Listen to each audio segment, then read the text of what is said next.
Oke, jadi untuk dataset yang kita gunakan sendiri itu yang sudah jadi, ambil dari Kaggle. Untuk linknya bisa di-download datasetnya di sini.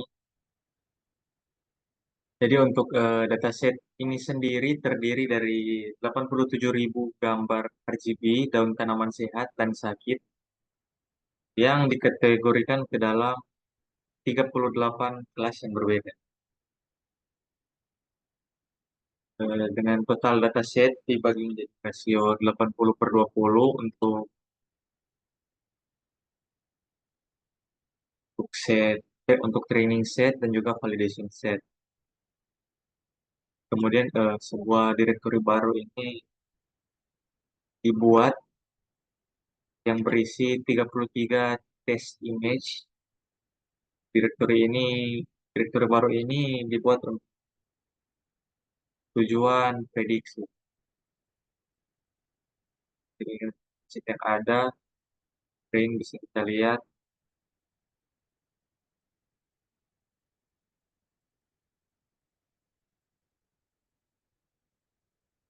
Di Ini terdapat file-file seperti Apple Script. Jadi ini merupakan gambar-gambar yang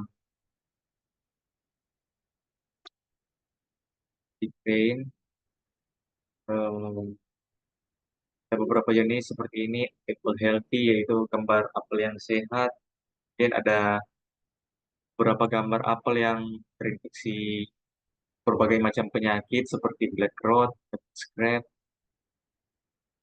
cider apple, gambar apple scrap,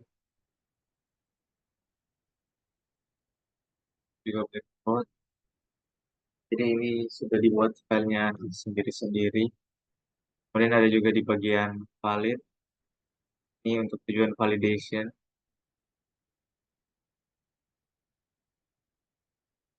apple scrap,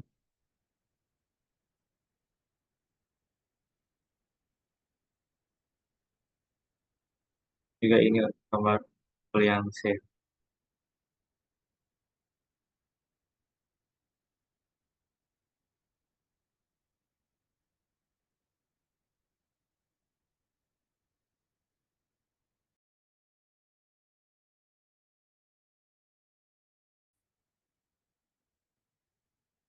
Baik, di sini dengan Dia Sanjawati, di sini saya akan menjelaskan untuk bagian trainingnya.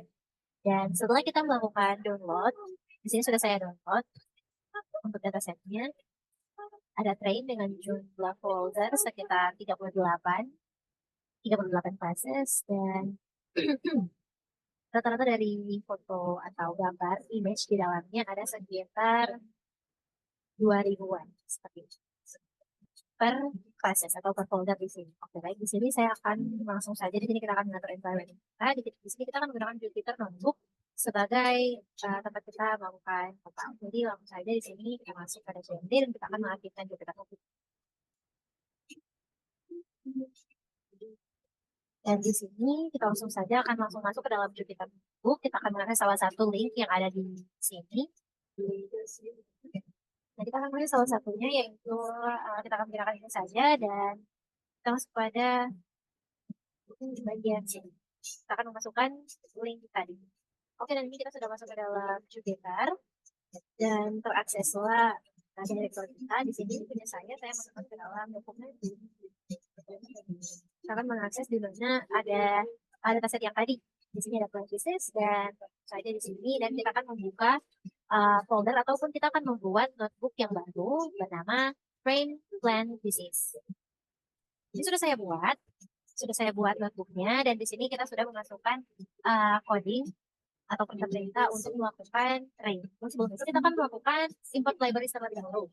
Jadi setelah melakukan import dataset yang ada dalam Kaggle tadi yang sudah dijelaskan oleh teman saya, di sini kita akan melakukan import libraries, dan libraries yang kita gunakan ada di sini: TensorFlow, Matplotlib, Pyplot, kemudian di sini ada Pandas, kemudian ada Seaborn.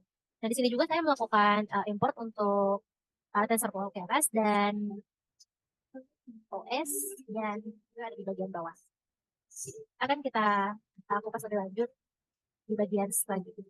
Langsung saja setelah kita melakukan import library, di sini langsung saja kita run. Nah, ini sambil memproses. Di sini untuk bagian data preprocessing. Di sini teman-teman juga ya di sini ada training untuk folder training kita, kemudian ada folder test. Maksud saya folder valid. Nah, untuk training image preprocessing ini, di sini kita akan melakukan sebelum kita melakukan train, di sini kita akan melakukan proses terlebih dahulu terhadap dataset kita. Dan di sini untuk training set kita,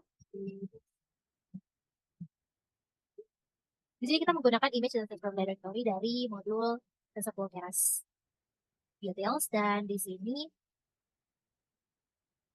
dalam TensorFlow. Dan di sini kita gunakan untuk membuat dataset gambar dari directory dan membuat objek TensorFlow dataset yang dapat digunakan untuk kita melakukan pelatihan terhadap model jaringan saraf nanti.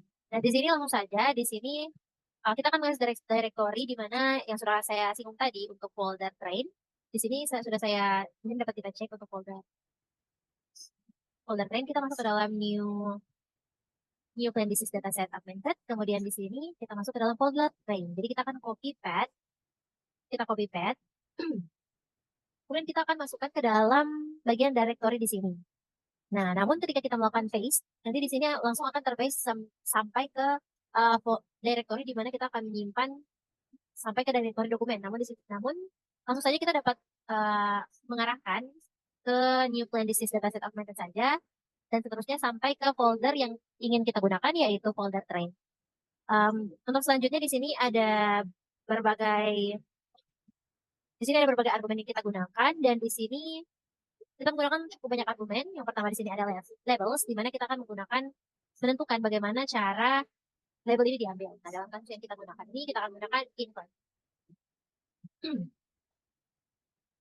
Nah, mengapa kita menggunakan invert? Jadi di sini kita menggunakan invert karena label-label nanti akan diambil berdasarkan struktur directory saja. Jadi misalnya jadi jika ada directory kelas 1, maka gambar-gambar akan diambil dalam directory kelas 1. Oke, lanjut saja. Kita di sini ada untuk label mode. Jadi kita model label yang kita gunakan adalah kategorikal. Kemudian di sini kita ada class name. Di sini kita value-nya kita memberikan non. Nah, dan di sini seperti yang sebelumnya akan ditentukan sesuai dengan struktur directory. Kemudian untuk color mode-nya yaitu RGB. Kemudian batch size di sini ada 32. Kemudian kita menentukan ukuran setiap batch data yang dihasilkan oleh objek dataset nanti. Nah, kemudian di sini ada image size. Image size di sini saya mengatur untuk image size-nya ada 128 kali 128 pixel. Kemudian di sini ada shuffle. Di sini kita memberikan value-nya true. Kemudian di sini kita ada seed. Di sini kita value-nya adalah non. Nah, seed ini digunakan untuk mengontrol randomization saat menggunakan shuffle, di mana shuffle ketika kita gunakan akan menentukan apakah dataset akan diacak secara epoch ataupun diatur ke true dalam kasus yang kita gunakan ini. Oke, lanjut saja. Di sini kita ada validation split. Di sini tidak kita gunakan, yang artinya kita akan menggunakan folder valid dan train. Jadi semua dataset akan digunakan. Kemudian di sini ada subset. Untuk bagian subset sendiri, ini kita mengisinya dengan value non, yang berarti seluruh dataset akan digunakan. Nah, kemudian di sini ada interpolation, di mana kita akan menggunakan metode interpolation yang digunakan untuk mengubah gambar. Kita akan menggunakan bilinear.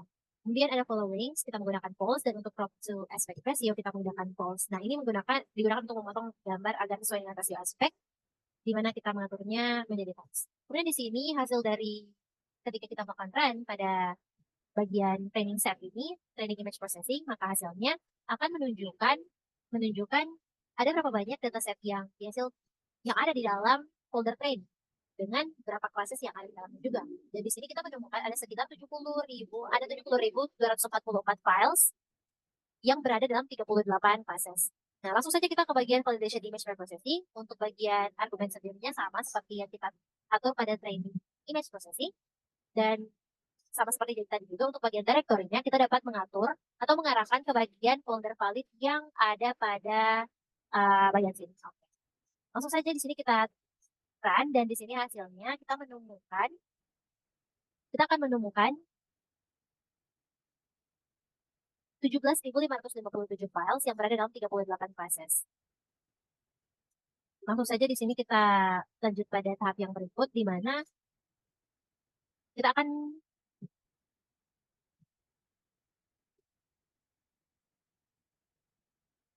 Dimana di sini kita akan menghindari terjadinya overshooting loss function. Jadi kita akan memilih untuk menggunakan small atau learning rate yang kecil. By defaultnya ini ada 0,001 dan kita akan menggunakan 0,001 untuk menghindari overshooting. Namun jika kita menggunakan semakin kecil, di sini akan terjadi undershooting. Jadi dapat kita sesuaikan saja dengan kompleksitas atau dengan tugas yang akan kita buat. Dan di sini ada, ini sudah ternyatakan juga ada underfitting jika terjadi underfitting, kemudian kita akan menggunakannya, kita akan meng-increase atau kita akan meningkatkan number dari neuron base yang akan disetting pada bagian bawah sini. Kemudian di sini ada dapat kita akan Nah, di sini ada bagian di mana kita akan menambahkan layer konvolusi dan kita akan melakukan extract more feature dari image yang akan meningkatkan kemungkinan model untuk dapat mendeteksi foto atau mendeteksi gambar yang asing. Oke, lanjut saja di sini kita akan building the model. Kita sudah masuk pada bagian kita akan membangun modelnya. Nah, di sini kita akan melihat untuk bagian CNN sama dengan example model sequential. Di sini kita akan membuat objek model sequential yang baru. Di sini kita namakan CNN. Dan di sini kita akan membuat layer konvolusi dan di sini seperti yang kita buat tadi, di sini semakin banyak semakin kompleks ya di sini. Oke. Langsung saja di sini pada layer yang pertama. Di sini kita akan membuat layer pertama. Kita membuat layer pertama pada model, di mana filter yang kita gunakan, filter konvolusi ada 32. Menunjukkan 32 filter konvolusi yang akan kita terapkan pada gambar input nanti. Kemudian untuk kernel size dari layer ini ada 3x3. Kemudian di sini untuk bagian padding, di sini kita gunakan same. Di sini kita gunakan same, yaitu agar ukurannya tetap sama setelah melewati lapisan-lapisan konvolusi nanti. Oke, langsung saja di sini untuk application di sini ada value, kemudian di sini untuk shapes-nya ada 128 kali 128. Kemudian di sini 128 pixel dengan 3 channel warna yaitu RGB. Kemudian di sini pada layer yang kedua, di sini filter komposisinya 32, kemudian kernel size-nya tadi jadi 3x3, kemudian value. Nah, di sini kita tidak menambahkan argumen padding, jadi defaultnya akan valid, yang artinya tidak ada padding yang ditambahkan. Nah, ini berarti ukuran gambar nanti ketika melewati layer ini akan berkurang. Kemudian di sini untuk bagian yang ketiga, di sini kita akan menambahkan max polling dan untuk pole size-nya 2, size-nya 2. Nah, di mana pole size ini menunjukkan ukuran window polling adalah 2x2, untuk size ini menunjukkan pergeseran jendela polling sebesar 2 pixel. Jadi hal ini akan mengurangi ukuran gambar menjadi setengah dalam setiap dimensi spesial. Dan di sini langsung saja di sini juga kita akan membuat layer yang baru. Nanti kita rapikan dulu ya. Nah, kemudian kita akan membuat layer baru. Ini hasil dari sini itu adalah warning. Ini bukan error, jadi ini adalah warning. Dimana kita dilepaskan shapes dan seterusnya, namun nanti masih dapat digunakan. Langsung saja di sini kita akan melakukan untuk bagian membuat layer yang baru. Kita akan membuat layer komposisi yang baru, di mana kita akan menambahkan filter mirip-mirip seperti tadi, namun filter komposisinya di sini adalah 64. Untuk kernel size masih sama 3x3, paddingnya same, notification value-nya sama, dan seterusnya. Untuk input shape sudah tidak dilanjutkan, namun di sini akan mengikuti untuk bagian running yang sebelumnya. Jadi seperti itu. Kemudian untuk layer yang kedua, di sini kita membuat layer dalam transform 4. Kemudian kernel size-nya ada 3x3 dan animation-nya di sini ada seperti itu. Kemudian padding-nya kita tambahkan lagi. Jadi gambarnya akan kurang. Langsung saja di sini kita akan membuat juga max polling di sini, dan untuk full size-nya 2, size-nya 2 sama seperti sebelumnya. Jadi di sini ada 2 layer, ada 1 pixel. Kemudian di sini kita akan membuat lagi, kita juga akan membuat layer yang baru, di mana untuk filternya 128. Kemudian berikutnya juga ada filternya 256 konvolusi, kemudian selanjutnya ada 512. Jadi kita perbaiki. Sekarang saja langsung, dan di sini kita banyak layer. Kemudian di sini kita akan langsung pada bagian kita akan menambahkan layer dropout. Jadi di sini ada angka 0,25. Dan 0,25 ini mengindikasikan 25% dari unit-unit. Dalam lapisan sebelumnya, jadi 25% dari unit lapisan sebelumnya ini akan di drop out sesuai dengan perintah yang kita gunakan. Jadi lapisan drop out ini kita lakukan untuk memungkinkan model secara acak menonaktifkan sebagian unit selama pelatihan. Jadi sehingga memaksa model untuk tidak perlu terlalu bergantung pada korelasi atau unit-unit tersebut, di mana ini dapat membantu model untuk lebih baik dalam mengenali ataupun mendeteksi data yang belum pernah dilihat sebelumnya. Langsung saja ke sini kita run, dan di sini juga ada bagian pattern, dan di sini untuk bagian patternnya sendiri kita digunakan untuk meratakan atau mengubah tensor dari 3 dimensi ini kita buat menjadi 1 dimensi. Jadi kita akan gabungkan, dimensi-dimensinya agar lapisan-lapisan tersebut dapat fully connected. Langsung saja kita run, dan di sini untuk bagian sini kita akan add layer baru, di mana di sini untuk activation-nya RealU dan unit ada sekitar 1.500 neuron. Nah, mengapa kita menggunakan 1.500 ini menyesuaikan dengan kompleksitas dari project kita, dan ini dapat dipengaruhi dengan dipengaruhi dengan dimensi kompleksitas, dapat juga dipengaruhi dengan dapat juga dipengaruhi dengan keseluruhan model. Jadi ini harus seimbang. Jadi kalau terlalu berlebihan akan terjadi overshooting, dan kalau terlalu kekurangan pun akan walaupun diintegrasikan dengan mudah, namun ini lebih sederhana.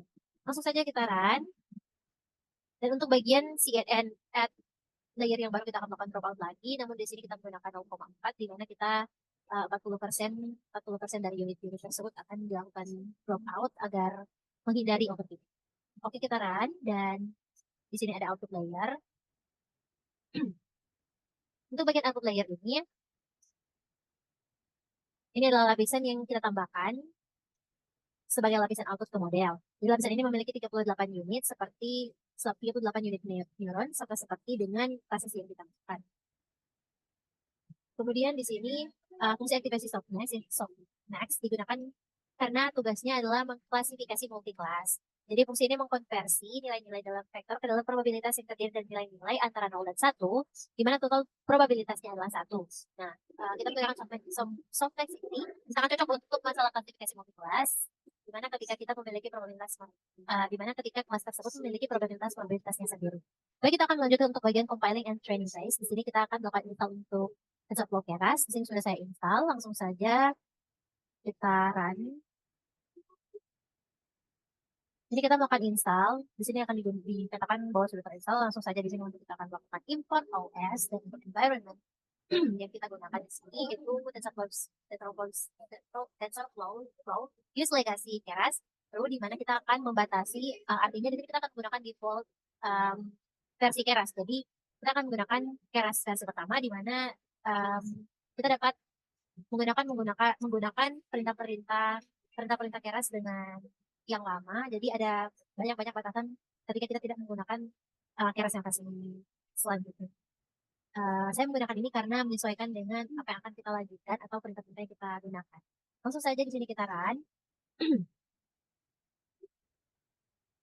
Nah, di sini kita akan melakukan CNN compile CNN. Jadi modelnya CNN, kemudian kita melakukan compile dengan optimizer. Optimizer Adam. Di sini learning rate-nya yaitu 0,0001 seperti yang sudah kita singgung tadi untuk bagian learning rate default-nya. Kita mengambil 0,001. Kemudian untuk loss-nya ini masuk ke dalam kategori kalau cross entropy, dan di sini untuk matriksnya akurasi.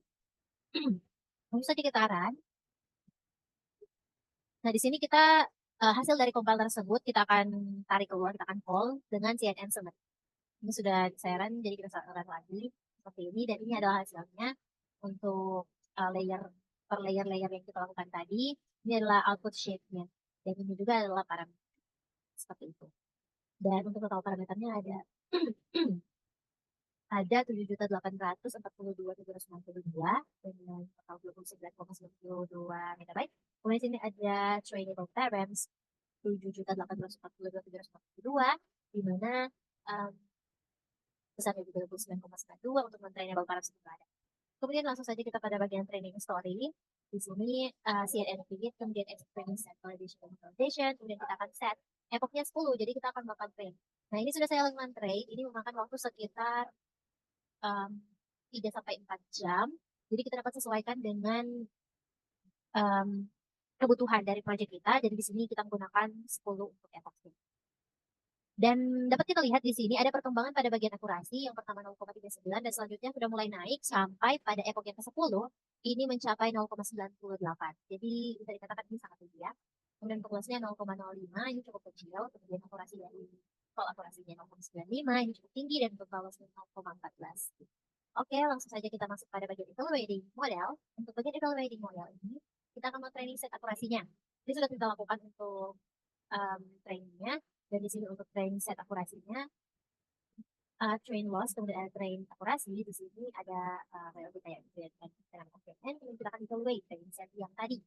Training set yang kita setting tadi di bagian atas. Lalu saja di sini, kita akan melakukan print train akurasi dengan train akurasi sebagai jalan sebagai asal. Dan di sini kita sudah mengambil 2196 dan 2196, makan waktu sekitar 194 second. Kemudian akurasinya mencapai 0,98,57, yang ini mencapai 0,9857 dengan loss 0,0437. Sehingga training akurasinya mencapai 0,9874 dan seterusnya. Untuk validation set akurasinya, ini kita masukkan file loss, file akurasi, kemudian kita evaluate validation setting kita tadi. Kemudian di sini mencapai 549 dan 549, memakan waktu 50 second, kemudian akurasinya mencapai 0,9603. Untuk lossnya 0,1487. Kita validation akurasinya mencapai 0,9598. Langsung saja di sini kita akan melakukan saving model. Untuk melakukan save, kita akan menyimpannya menjadi train plan business model ke Keras, dan modelnya akan kita masukkan ke dalam directory bernama atau file bernama train plan business model Keras. Langsung saja di sini untuk training history yang tadi, data history, kita akan return dictionary of history, dan di sini menjadi bentukan seperti ini. Kita ganti bentukannya dari yang seperti ini menjadi seperti ini. Kemudian di sini kita akan record history in JSON. Jadi kita akan mengimport JSON, kemudian kita akan membuka training history JSON. Kemudian di sini dapat kita lihat nanti hasilnya akan seperti ini. Akan ada dictionary keys, akurasi, loss, fall akurasi, kemudian fall loss. Lalu kita akan melakukan visualisasi akurasi. Nah, di sini seperti yang sudah kita lakukan, di sini kita menginisialisasi epoch di mana untuk I dalam range 1,11 akan dilakukan seperti ini. Dan kita mengakses quote di sini dan kita nanti akan menghasilkan seperti ini. Untuk visualisasi of accuracy result menggunakan hasil dari training akurasi dan validation akurasi yang tadi, menghasilkan visualisasi seperti ini, di mana untuk yang berwarna biru adalah validation akurasi, ini sangat ya, bisa tinggi ya. Kemudian kalau untuk training akurasi, tadi kita mulai dari rendah 0,30-an sampai mencapai 0,98. Jadi ini terlihat perubahan atau pertumbuhannya atau progresnya. Oke, langsung saja di sini kita masuk pada Sapeder Matrix for Evaluation, Model Evaluation. Di sini kita menggunakan class name validation set class name, sehingga kita dapat memanggil untuk class name yang kita gunakan. Dan class name ini ada banyak 38 folder, 38 class untuk Applescape dan seterusnya. Kemudian di sini juga ada cherry, ada corn, ada grape, ada orange, peach, pepper, potato, raspberry, soybean, squash, strawberry, tomato. Jadi ada banyak plant yang kita gunakan sebagai dataset. Nah, kemudian di sini untuk test set, di sini kita menggunakan directory atau model dari TensorFlow Keras Details dengan image dataset from directory. Directory-nya itu yang tadi yang valid. Kemudian sudah kita masukkan tadi juga untuk argumennya, sama seperti yang tadi ya, ini sudah saya lihat. Kemudian di sini kita akan menemukan pada folder valid 17.557 file yang berada pada 38 classes. Dan di sini kita akan memasukkan Y prediction untuk CNN predict test dari set ini. Jadi predicted kategorisnya adalah TensorFlow Argmax untuk Y prediction eksisnya sama dengan 1. Dari sini makan waktu sekitar 142 second ya. Langsung saja di sini juga kita akan memanggilnya. Ini kita panggil dengan YPred untuk shape. Dan di sini untuk array-nya dapat ditampilkan berbagai prediction dari 17.557 file dalam folder valid dalam 38 classes.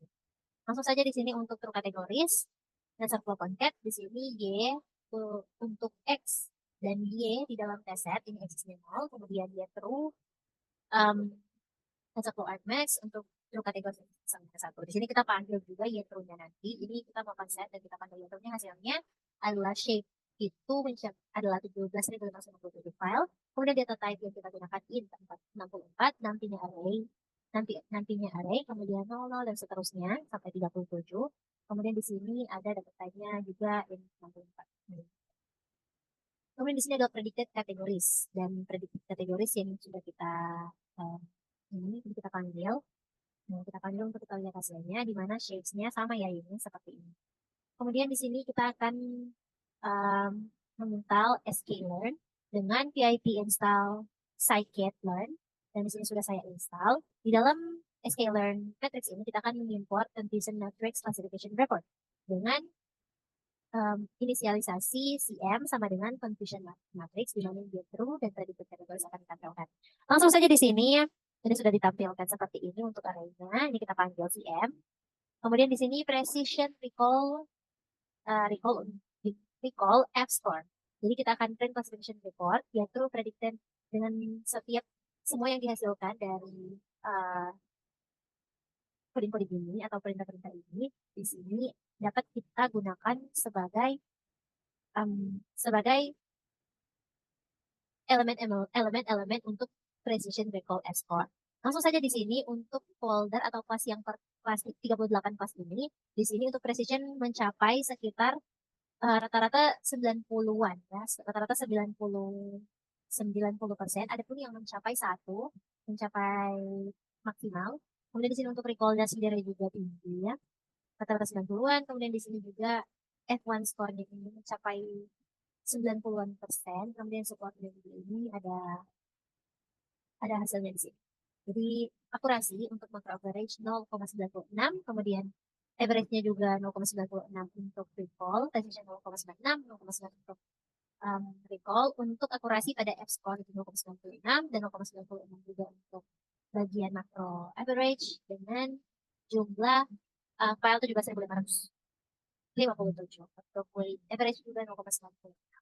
Kemudian di sini untuk confusion matrix visualization, kita akan memvisualisasikan confusion matrix yang sudah kita inisialisasi sebelumnya dengan coding berikut. Jadi kita menggunakan quick size 4040 pixel, dan kemudian di sini untuk ada speedmap ini ada CM, ada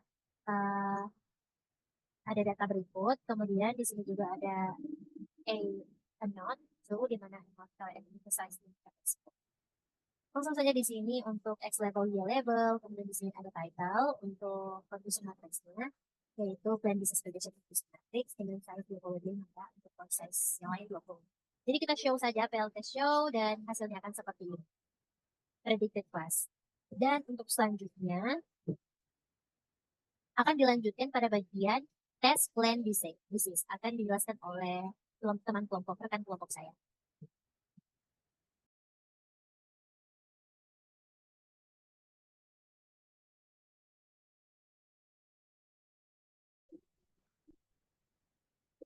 Baik, terima kasih atas kesempatan yang diberikan. Jadi di sini saya Januari orang ingin lanjutkan testing dari model yang sudah di-train. Tadi yaitu plant disease.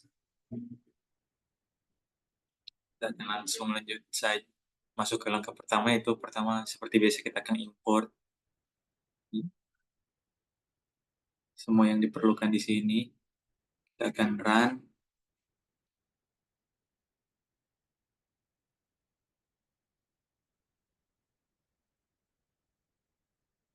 Setelah kita mengimport, di sini kita akan masuk kepada test set image processing.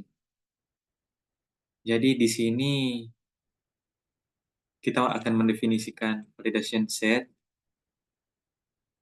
yang dimana pada bagian ini sebuah set data validasi itu dibuat menggunakan fungsi image dataset from directory menggunakan tensorflow.keras.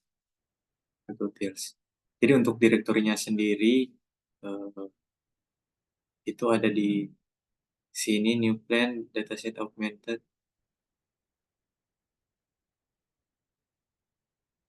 Untuk datasetnya bisa kita lihat di sini.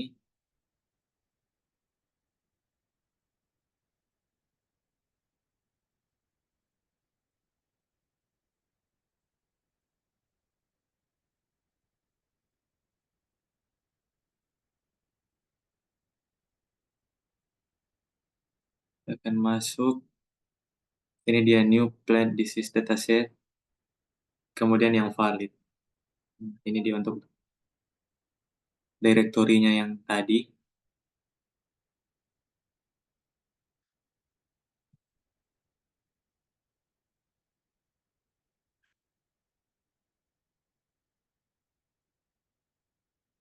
Kemudian kita akan lanjut untuk penjelasan berikutnya yaitu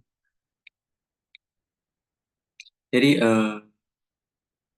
untuk fungsi yang kita panggil ini tf.keras atau tells image dataset from directory itu membuat dataset dari gambar-gambar yang ada di dalam sebuah directory tadi. Jadi ada beberapa parameter yang diberikan di sini seperti labels, label mode, class names, color mode, page size, image size.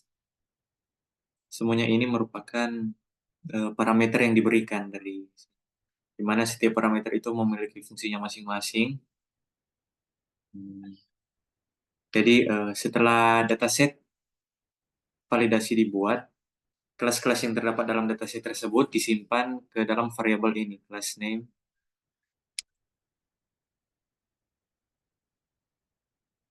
Di sini kita akan run.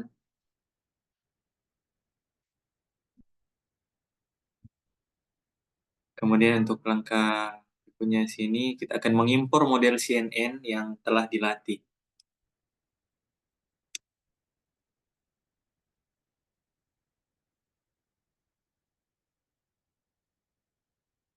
Jadi untuk model CNN yang telah dilatih sebelumnya diimpor dari file ini, train plan disease model keras. Setelah diimpor, kita akan mencetak ringkasan model dengan menggunakan metode ini, summary.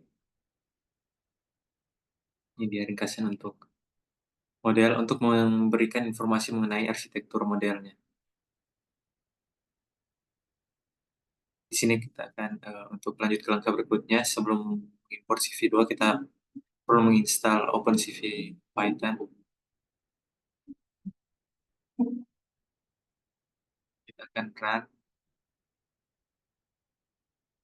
Jadi di sini seperti yang bisa kita lihat untuk Python ini sudah diinstal. Jadi kita lanjut ke langkah berikutnya. Jadi di sini kita akan membaca dan menampilkan gambar test. Jadi di sini untuk path-nya yaitu ini.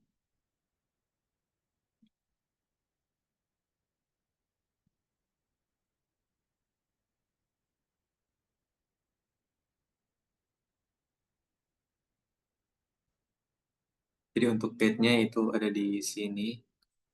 Kita pilih test, kemudian kita bisa pilih gambar mana saja yang akan kita testing. Kita copy path, lalu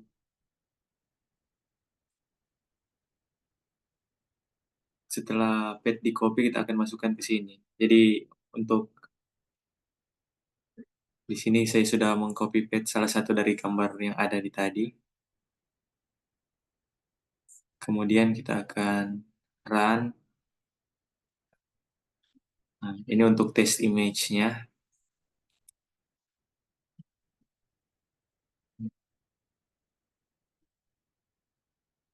Kemudian kita akan lanjut ke angka berikutnya di sini. Jadi eh, untuk di bagian ini,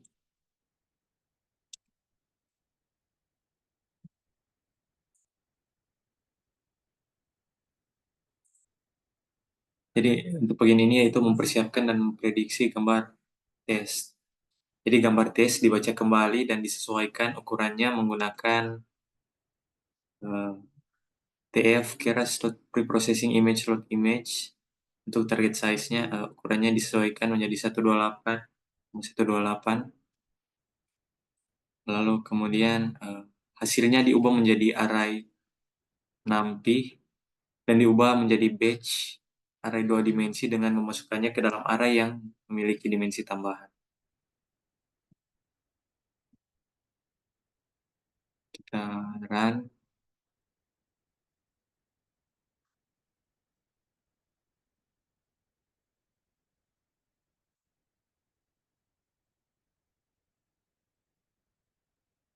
Lalu di sini untuk prediction.cnn predict itu jadi prediksi dilakukan pada gambar tes menggunakan model CNN yang telah diimpor sebelumnya dengan cnn.predict. Lalu kita akan print prediction-nya. Lalu kita akan mereturn index dari max element.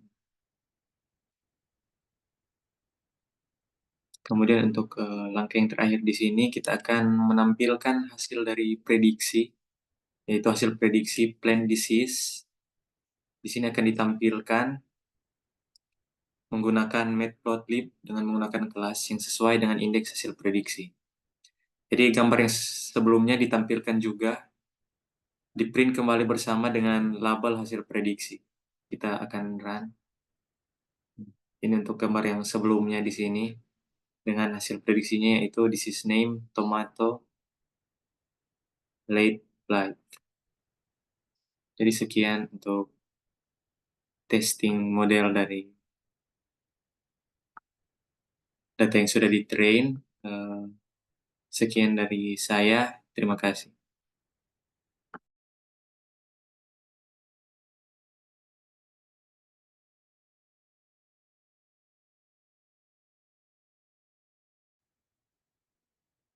Baik, setelah kita melakukan untuk bagian tes plant disease, kita sudah melakukan tes sebelumnya.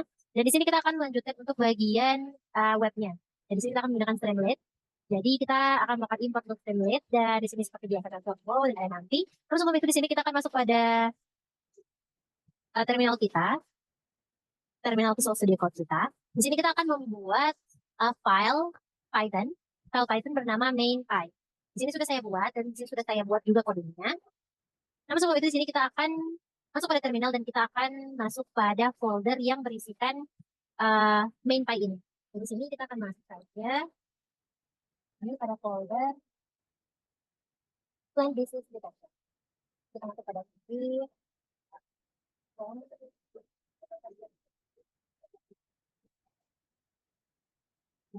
Ini kita sudah masuk ke dalam, folder dan kita akan melakukan streamlit run main.py.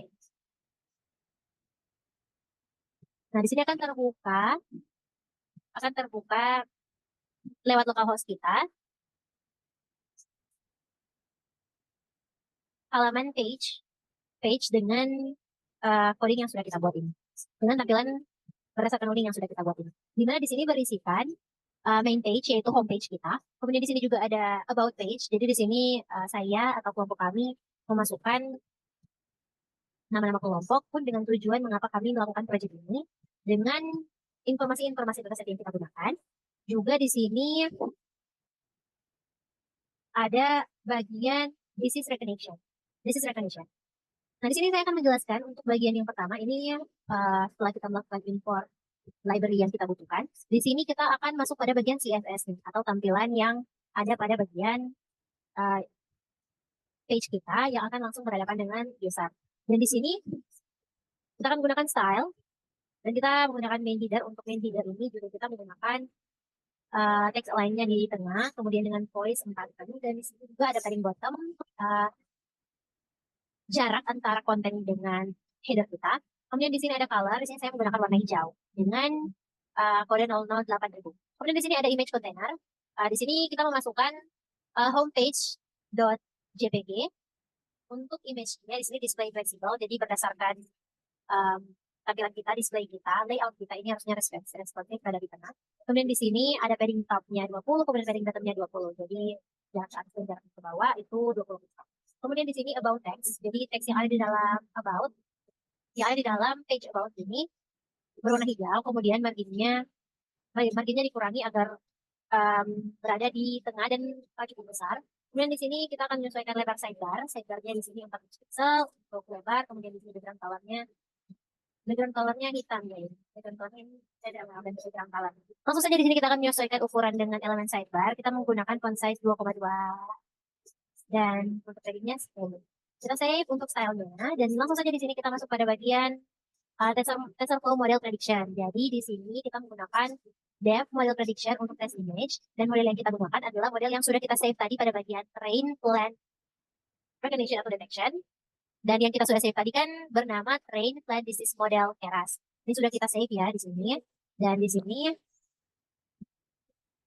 nah, dan di sini kita akan melakukan load model untuk model tersebut. Kemudian image-nya kita menggunakan model TensorFlow Keras Reprocessing Image. Load image, kemudian untuk test image tadi, kemudian target size-nya 128 kali 128 pixel. Kemudian input array-nya di sini TensorFlow Keras Reprocessing image to array image, kemudian input array-nya juga nanti array input array. Di sini kita akan melakukan untuk bagian ini kita melakukan convert single image to batch. Kemudian untuk prediction-nya sendiri di sini model yang kita sudah load tadi, kemudian kita predik input array-nya. Kemudian return numpy argmax untuk bagian prediction. Jadi kita akan letak list of next element. Kemudian untuk bagian sidebarnya di sini sendiri.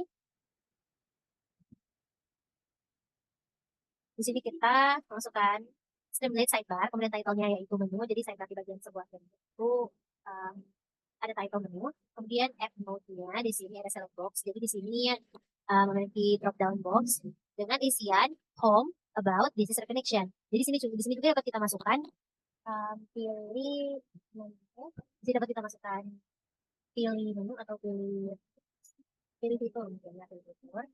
Nah, kemudian di sini juga nanti tampilannya saya seperti dulu, kemudian kita akan load untuk bagian page yang sudah kita tadi ke sini.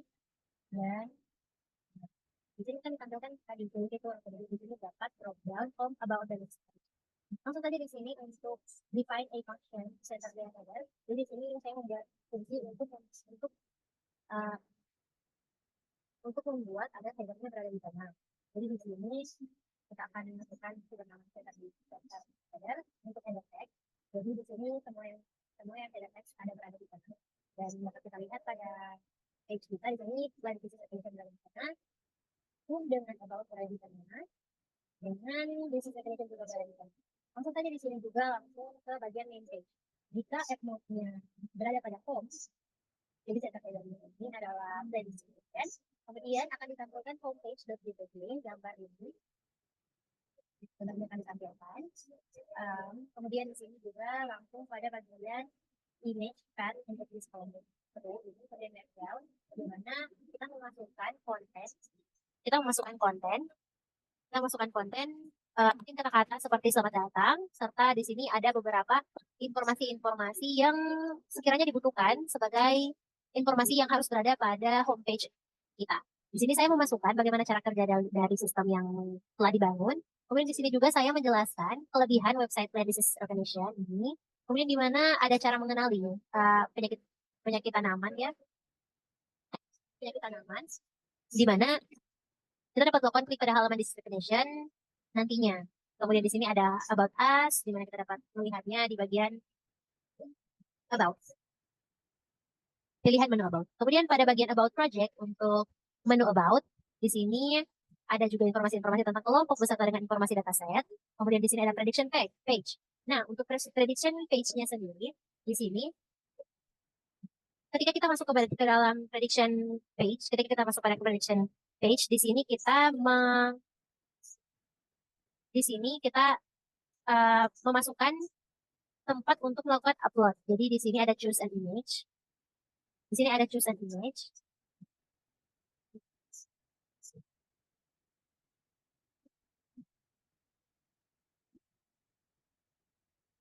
Kemudian di sini ada tombol unggah file di mana kita akan upload. Ini ada button show image, kemudian juga ada button predict serta button prediction. Untuk button untuk button show image ini dapat menampilkan image yang kita upload ke dalam ketika kita melakukan upload untuk memprediksi tanaman tersebut terkena penyakit atau tidak. Di sini dapat dilakukan show, jadi dapat kita lihat image-nya seperti apa. Kemudian di sini untuk width-nya 4. Kemudian di sini juga ada prediction button, di mana ketika melakukan predik akan ditampilkan prediksi kita. Di sini juga ada ketika kita menekan predik, di sini ada fitur ataupun efek yang dihasilkan, yaitu efek snow, dan mungkin dapat diganti. Kemudian di sini untuk bagian result akan ditampilkan kelas yang sudah kita masukkan. Jadi ketika kita memasukkan gambar, kemudian nanti kita upload, kemudian di situ akan melakukan prediksi. Ketika melakukan prediksi, maka prediksi sistem akan mengarahkan untuk mendeteksi apakah gambar tersebut atau tanaman yang kita upload itu termasuk ke dalam salah satu kelas yang sudah kita lakukan train atau kita tes tadi. Dan di sini dapat kita lihat model predik hasil ketika berhasil, maka model is predicting it is A, jadi hasilnya akan ditampilkan pada result index ini. Langsung saja kita melakukan percobaan. Kita save terlebih dahulu, kemudian kita akan melakukan prediction dengan melakukan percobaan pada web page yang sudah kita buat tadi. Nah, hasilnya akan seperti ini, dan kita reload terlebih dahulu. Kemudian di sini kita dapat lihat, di sini ada menu, pilih fitur, di sini ada fitur home, di sini ada plan disease recognition. Kemudian di sini juga ada informasi-informasi bagaimana cara kerja kelebihan website plan disease recognition, cara mengenali penyakit tanaman dan tentang kami. Kemudian untuk bagian page about, di sini ada informasi tentang kami dan tentang dataset, di mana kelompok ini terdiri dari saya sendiri, Sanjal Lauri, dan teman saya, Januario, yang telah menjelaskan sebelumnya. Di sini kami membuat proyek ini untuk memenuhi tugas data mining. Untuk tentang dataset, di mana di sini untuk dataset train sendiri ada 70.243. Pada train sebelumnya 70.244 gambar ya. Kemudian untuk bagian tes ada 33 gambar. Untuk valid ada 17.557 gambar. Oke, kita kembali pada bagian home. Setelah home di sini setelah home about di sini ada disease recognition. Jadi di sini kita dapat melakukan drag and drop file here. Jadi dapat kita browse file yang akan kita masukkan. Ini kita akan memilih ya. Langsung saja kita pilih misalnya corn healthy. Kita akan masukkan data yang ada di sini salah satunya ya. Kita akan lihat apakah ini akan berhasil atau tidak. Kemudian kita akan show image. Nah, ini adalah image-nya. Ini kita memanfaatkan yang tadi untuk button show image, di mana image tersebut memiliki ukuran 4, kemudian kita akan predik. Nah, ketika kita melakukan predik, ini ada efek snow, dan untuk model sendiri dan prediksi yang dihasilkan yaitu corn maize healthy. Dan dapat kita cek juga tadi yang kita masukkan adalah tanaman corn, jagung, daun dari jagung yang sehat. Seperti itu. Mungkin kita ingin coba yang lain, kita dapat X, dan kita dapat coba yang lain dengan memilih orange mungkin ya. Kita memilih orange. Kita akan lihat ini. Ini adalah orange atau peach bacterial spot. Di sini kita pilih ini. Sudah kita upload, kemudian kita show image, ini adalah image-nya, dan kita akan predict snow, kemudian di sini adalah peach bacterial spot. Dapat dikatakan untuk project dan data mining yang kita gunakan. Ini adalah berhasil karena image yang kita gunakan dan sistem dapat memprediksi image tersebut berdasarkan tren yang sudah kita lakukan. Sekian penjelasan dan project dari kami. Disampaikan, terima kasih.